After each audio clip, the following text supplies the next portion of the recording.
Like, comment, share व चॅनलला subscribe करा.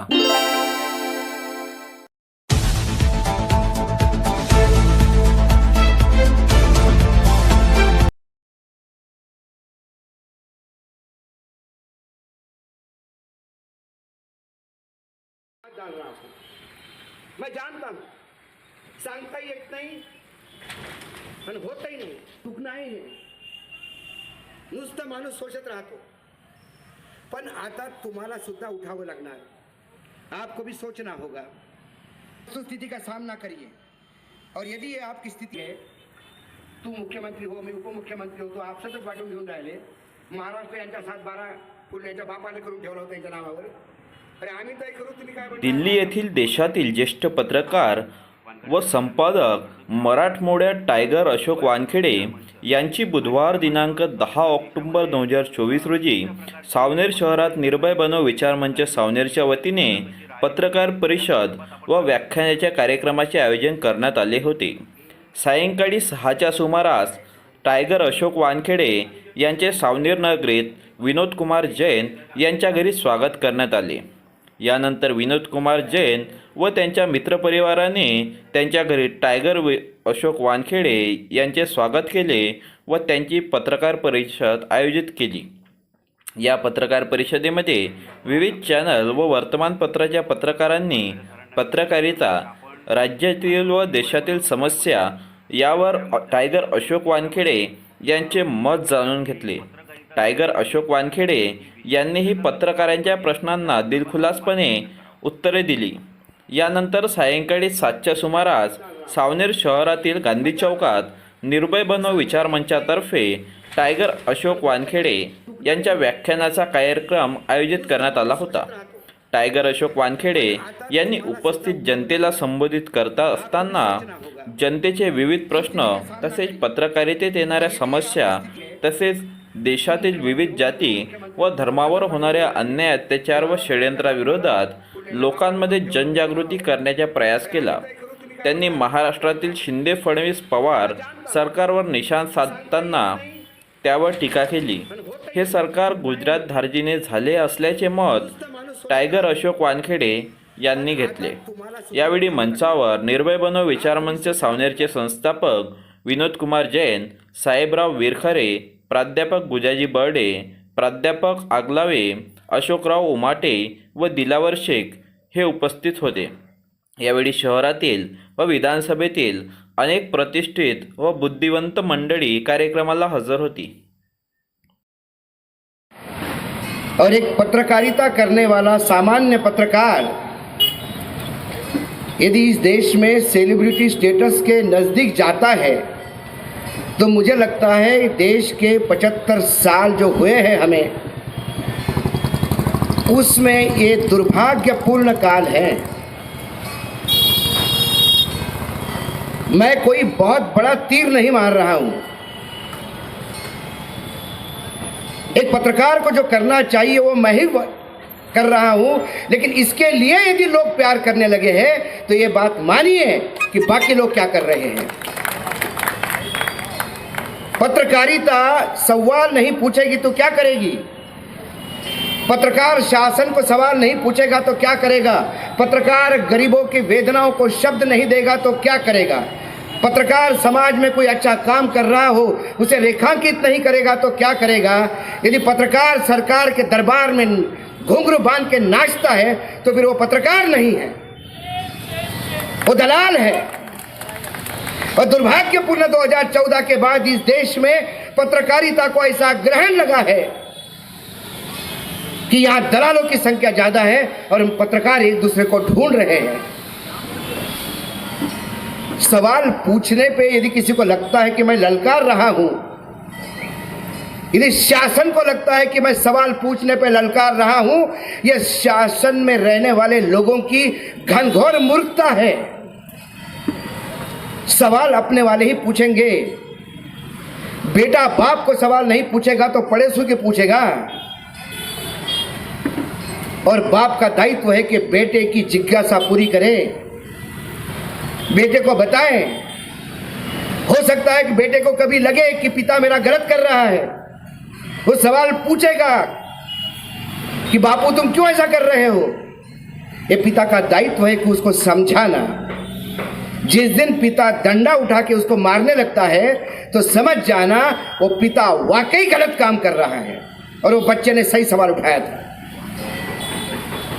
2014 से लेके अभी तक इस देश में ऐसे क्या भय के बादल मंडरा रहे हैं कि लोग बोलने में डर रहे हैं, बात करने में डर रहे हैं, सवाल पूछने में डर रहे हैं, जो गलत है उसको गलत कहने में डर रहे हैं, जो अच्छा है उसको अच्छा कहने में डर रहे हैं। क्यों लोगों को ये बोला जा रहा है कि जो मैं बोल रहा हूं वही आपको सुनना होगा, मेरे ही मन की बात आपको सुननी होगी। इस डर के माहौल के बादलों को छाटने के लिए किसी को तो आगे आना होगा। तो एक पत्रकार का काम उद्बोधन का नहीं है, एक काम प्रवचन करने वालों का है। हमारे यहाँ ऐसे लोग बैठे हैं कि जो प्रबोधन का काम करते हैं। मेरा काम लिखने का है, टेलीविजन में बोलने का है, चीज़ों की विश्लेषण करने का है। लेकिन मुझे यदि लोगों के बीच में जाकर जन जागरण के लिए अलग जगाना पड़ रहा है तो इसके मायने हैं कि कुछ ना कुछ चीज़ें गलत हो रही है। इसलिए मुझे एक कदम आगे बढ़ के काम करने चला। नहीं तो मैं बहुत सुखी हूँ, दिल्ली में हूँ, अपने ऑफिस में हूँ, गाड़ी से घर आता हूँ, यूट्यूब पे बोलता हूँ, अच्छा पैसा मिलता है, अच्छी जिंदगी जी सकता हूँ। मैं भी कहीं घूमने जा सकता हूँ, मैं भी यूरोप के ट्रिप पे जा सकता हूँ। कहीं देखता हूँ मैं पत्रकार छापते हैं कि हम आज लंदन में थे, आप थेम्स नदी में थे, वो मैं भी कर सकता हूँ। लेकिन लगा नहीं। देश के आज़ादी के समय अंग्रेजों से लड़ने वाले लोगों में कई लोग ऐसे थे जो पत्रकारिता से गए थे।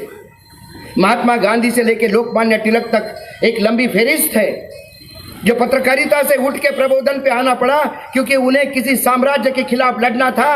और जिस साम्राज्य पे कभी सूर्य अस्त नहीं हो रहा था, उस साम्राज्य को यदि ग्रहण लगा तो इस भारत की भूमि में लगाया है।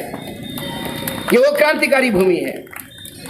इसके बाद यदि कोई एक राहु और आ जाए 2014 में और वो तुम्हें ग्रसित करने का प्रयास करे तो आवाज उठानी होगी।